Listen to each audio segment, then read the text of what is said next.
Magandang umaga, this is Dansky, usapang solar tayo. Ibabahagi ko sa inyo kung ano ang naging setup ko, kung paano ako nag-setup ng ating solar. At ito, mahalaga to.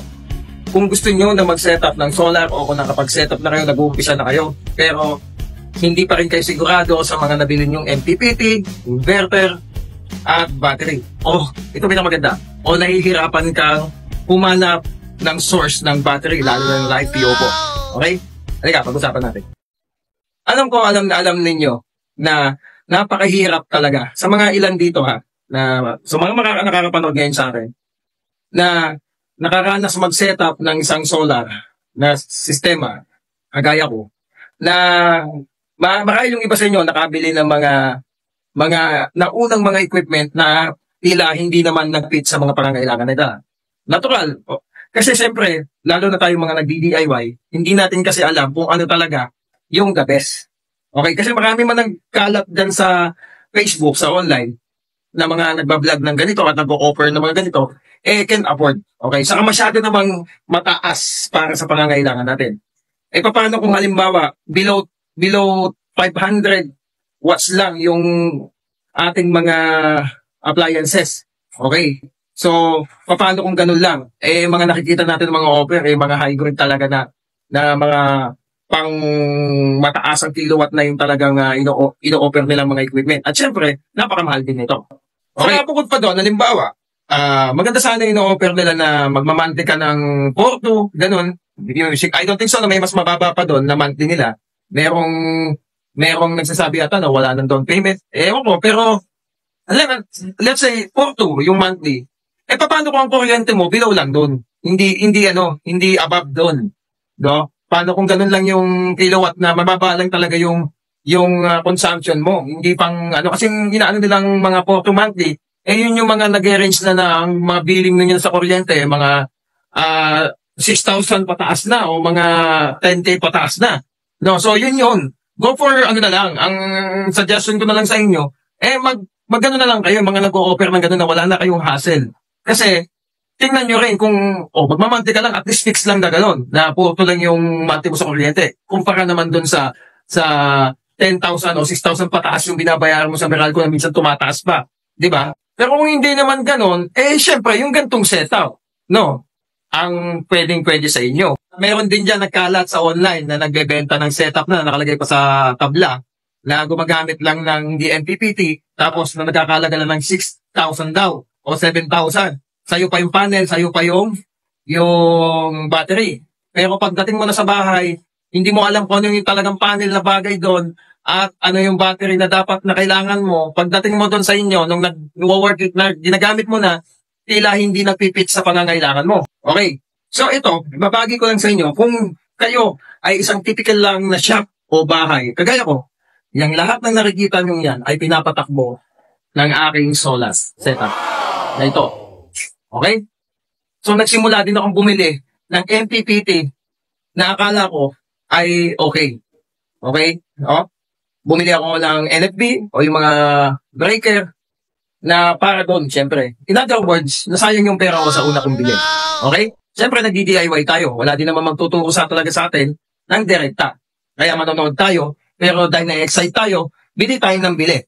Pag nainganyo tayong bumili ng MPPT, syempre susundan natin yung kailangan niyang requirements na NFB o circuit breaker. Yung una kong nabili ay ito. Yan, nakita niyo yan. Kasi nakalagay dyan, inganyo ka naman, 100 ampere. Sa katotohanan, hindi natin masasabing 100 ampere siya. At marami ding review na saka ko lang nalaman na hindi naman pala talaga legit na ganun yung dating yung niya. At hindi rin sa fast charger. Hindi pala basta-basta din na pagbili ng MPPTs. So, syempre, binagay ko lang din yung breaker ko na bumili lang din ako ng 16 ampere. Ngayon, nakabili din ako ng ganitong panel. Okay? Na nakalagay ay 600 watts daw ang isa. So, dinalawa ko. Yung pala, pagdating sa akin, napakaliit lang at hindi talaga 600 watts. Okay? At hindi pa siya crystalline. Yung crystalline, kahit na makulimlim o naulan, ay nag-harvest. Siya hindi. Okay? So, naipares ko doon sa pinakita ko sa inyo na MPPT. Tapos, nakaganito pa akong battery. Yan. Lead acid. Tapos ang inverter ko nga pala ay 1,500. Okay, na hindi rin naman legit na pure sine wave. Okay. In other words, lahat yan, hindi man lang napatakbo ng matagal o nakadalawang oras itong load ko na 200 watts. Hindi talaga. Kasi una, yung battery ko is 50% DOD lamang. Hindi siya tatagal. Mabilis siyang nauubos. Tapos bukod pa doon, yung panel nga na hindi naman totoong 600 ay hindi niya mapuno basta agad-agad yung battery ko. At bukod pa doon, yung MPPT na nabili ko ay hindi rin naman fast charger. So parang baliwala. Kung nakikita nyo to, bumili ako nito, ATS, automatic transfer switch. Pag ganun siya. Tapos ito, delikado. Umaapong yung tubig nito kapag namamatay yung kuryente. So kaya napakalaga kung bakit ako meron nito. Okay? Okay, papaliwanag ko kung bakit meron na ako nito. Kasi sa totoo lang, ito po ay isang hybrid. Okay, kaya sasabihin ko po sa inyo, kung ang load nyo ay 200 watts, nandun na yon. Parang sa typical na bahay, na may electric pan, may TV, nagto 200 watts pataas kayo. Okay? Ay dapat ganito. I recommend mag-power na kayo. Ito, na hybrid. Ito, kung dito sa presyo na to, ito ay nagkakalaga lamang ng 7K. Okay? Hybrid na siya na off-grid. Ibig sabihin, built-in na yung kanyang inverter dito. At meron siyang MPPT, ito ay MPPT na 80 ampere na merong 1 kilowatt o 1,000 na inverter. At ang maganda dito, automatic na. Hindi na siya babantayin. Pwede mo siyang iset ng, ang priority, yung panel, pagka may maganda yung araw, siya yung nagbibigay, nagcha-charge sa battery mo. Okay? Tapos, the same time, nagbibigay na siya ng direktang load doon sa iyong bahay. Aha! Okay? Kapag mahina ang araw, bagamat nag-harvest ang iyong solar, tumutulong, may set din to na tumutulong yung mismong Meralco. Kasi parang meron siyang input dito sa taas. Ito, nakikita nyo. Meron siyang input dito na AC input na nilagyan natin ng NFB na nakaplug lang dito sa outlet. Ibig sabihin, papasok siya. O kaya, kung may generator ka, pwede mo ipasok dito.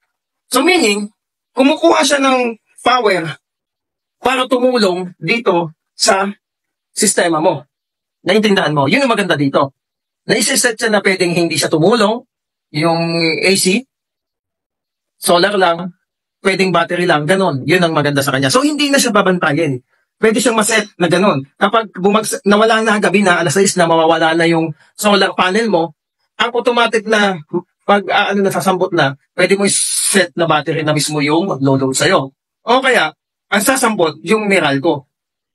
Okay? Nakaabang lang yung battery mo. So, ganun yun. Nakaabang lang yung battery mo. Para in case, kapag nag-burn out, saka lang gagana yung battery mo. Naintindihan nyo? Ano naman purpose ng hiwalay na ATS na to? Ito kasi, kung sakaling mag-malfunction ito at biglang mamatay, automatically, lilipat agad ito sa grid o sa Meralco. Hindi mai-interrupt yung power nitong aking mga aquarium. Naiintindihan nyo? Kaya meron akong hiwalay na ATS dito. Okay, so pag-usapan natin ang battery. Kasi isa sa naging problema ko ay yung humanap ako o makahanap ng matinong mabibilan ng live PO po. Marami sa online. Meron dyan. Okay, nag-comment pa nga ako dun sa isa at sa isa pa. Okay, nag-message na ako sa kanila parehas, hindi sila nag-reply. Okay, ang hirap talaga sa totoo lang. Kasi nga, busy na rin sila. Bukod sa marami na silang kliyente, maswerte nang ma-replyan kanila. Okay, napakahirap. O, bukod pa doon, kasi kagaya nan, marami. Merong nagbubuo o ikaw ang magbubuo. May mga mabibilan ng mga materyales hindi naman kompleto. Ikaw pa rin ang mag-assemble. Siyempre, panibagong pag-aaralin mo na lang. Eh kung ikaw ay kagaya kong PPL lang na gusto lang na magka-solar, gusto mo buo na agad, hindi ka na mahirapan, hindi ka na magtsatsagang mag-antay ng sagot nila. Okay, meron tayo. Mag-comment ka lang kung saan ko nabili ito, ibibigay ko sa'yo yung link. Mag-message ka lang kung saan ko nabili ito, ibibigay ko yung link. Ito, ready to use na. Okay? Meron na rin tong BMS. Okay? Ang ilalagay mo na lang dito, kung gusto mo, na maganda yung performance niya at nakakasiguro ka na balance yung charging ng bawat cell nito, pwede mo siyang lagyan ng active balancer. Pero sa akin, wala. Okay? So, pwede mo siyang lagyan. So, pwede. At abangan mo rin yung vlog ko. Ito ay isang Gentiles na 12 volts na 200 AH. Okay, tumatagal sa tinesting ko siya, hindi siya full, nasa 80% pa lang siya. Tumagal po siya ng 7 hours. What if kung full pa? Okay? Okay? So, ito po ay isang Gentay. Okay? Na light PO po. Maganda pong performance. Samantalang sa light, sa lead acid ko, na mayroong 105 ampere na 12 volts na deep cycle, ay kalahating oras lang, pinakamatagal na 1 oras ko lang nagagamit. Ganun po kasaglit. Kasi ang DOD niya, sa bukod sa mababa nga yung amperahe niya, ay yung DOD niya ay 50% lang. Kasi po, ito po ay 80 to 90%. Ibig sabihin, yung pwede mong gamitin. So, yun. Okay? So, hanggang dito na lang po muna.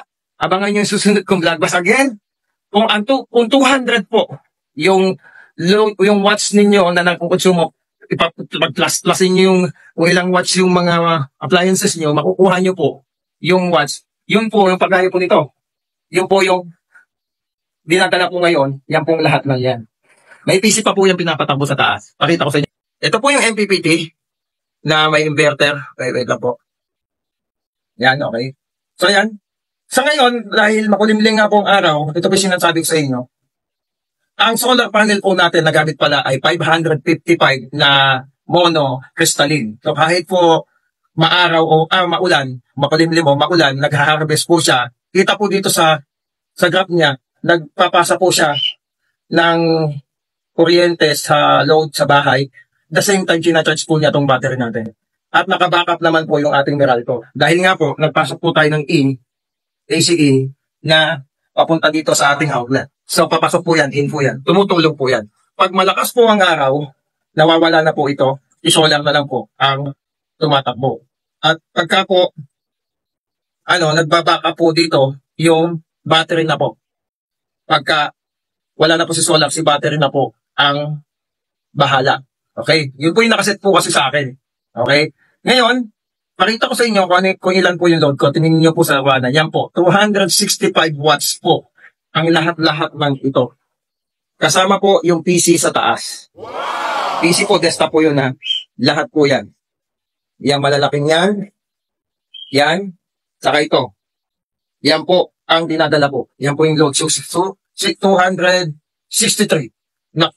Ang aking pong panel, ang NFB ko po, ito po yung panel. Ibig sabihin sa panel, mayroon po akong ginamit na mga breaker. Siyempre po, 63 na DC na breaker po dapat kasi mataas po ang panel natin. Pagka po mga 550 na po ang panel, dapat nasa 63 ampere na po.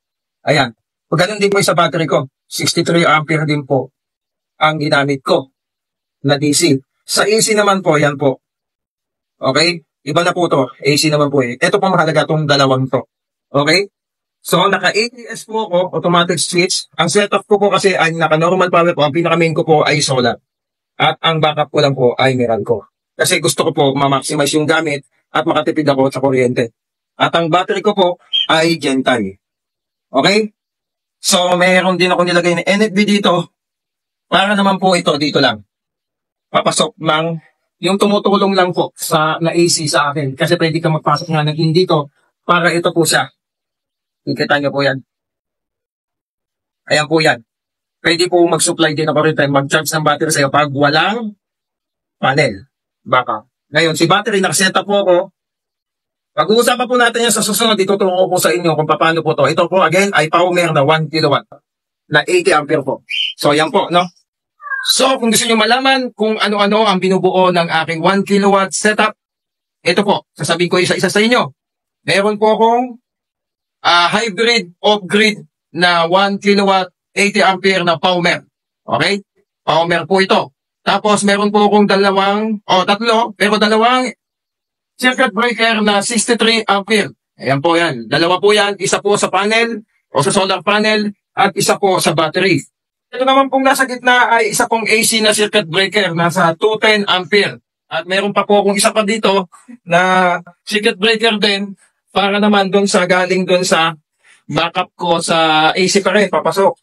Nandun sa outlet ko. May circuit breaker din po yan na AC. Okay? At meron din po gumamit po ako ng 4mm na wire solar cable. 4mm po yun. Okay? Tapos, ang battery ko po ay Gentay na 12 volts, 280 ampere. Isa lang po. Okay? Live PO4 po yun. Okay? Tapos meron po akong ATS. Pinaliwanag ko na pang backup lamang pag magkaroon ng problema to. Ito ay nagkakahalaga lang din naman ng 600. Again, ito po ay nagkakahalaga ng around 7,000. Ang aking pong mga circuit breaker ay nagkakahalaga po. Maganda klase po kasi ito, dalawa pong tig 500. Pero pwede naman po kayo bumili na lang ng basta DC po na 63 ampere sa online na mas mura-mura. Okay? Naintindihan niyo po? So, yun lang po yung aking setup. At syempre nga pala, bago makalimutan, yung panel ko po ay Canadian na mono crystalline. Isa lang po, 555 watts. Okay? So, yun po, no? So, yun lang po. Kung may katanungan, mag-comment at mag-message. Susunod na pag-uusapan natin, paano ba ang setup na ginagawa dito. Okay? Ito ulit si Dansky at ito, ang Solar DIY. Here nito, Rock On.